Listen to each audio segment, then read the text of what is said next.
Up next on Canada AM, the public turmoil in the Michael Jackson family. What has been going on? If you've been following this over the past week, grandmother disappears, granddaughter tweeting, where's she? Well, we'll talk to a family lawyer about what's at stake. Is it all about the estate? Is it about custody? That and more when we come back.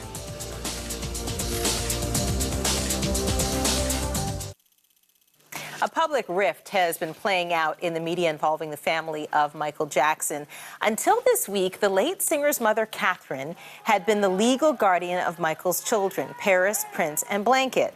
Then came her mysterious disappearance, a change in the guardianship, a public fight in the driveway between Paris and Janet, and lots of tweets in between. Here now to look at the case a little closer is family lawyer Andrew Feldstein. It's good to have you here. Thank you for having me. Talk about public. I mean, there have been so many developments in this story, from Katherine Jackson, disappearing and then turning up in Arizona, and she's meant to be the guardian of her grandchildren who are tweeting that they don't know where their grandmother is, and then when they locate her, they can't talk to her. This can't be good for them. Well, it's a horrible thing for kids. The one thing that would be most important after they've lost their father would be having a stable home. What they're having is anything but a stable home.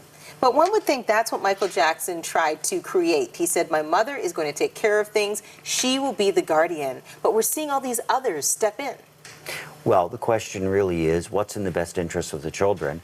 And the court right now has said that somebody else should be the temporary guardian because it's so unusual that a guardian would just disappear.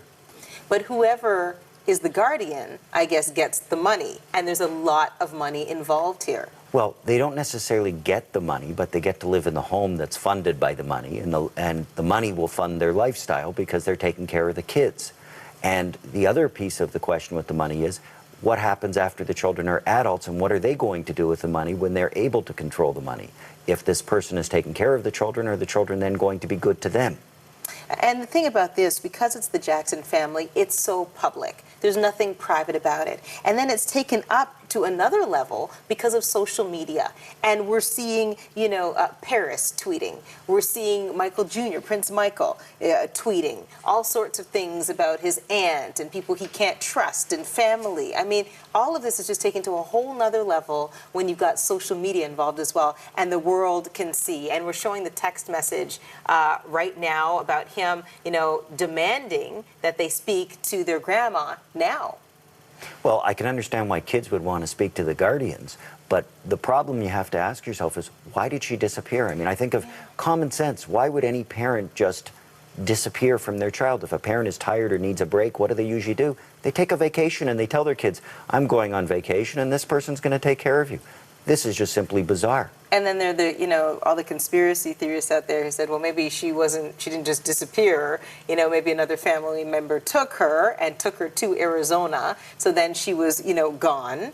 And then they were able to say, well, look, she's gone. There should be another guardian in place. Well, I think what will be interesting is that if she wants to get reappointed as a guardian again on a permanent basis. And she says she wants to. She's going to have to explain to a judge why she did that, because if I was a judge sitting there and I'm concerned about the best interest of the children, I'm going to be worried she's going to do this again.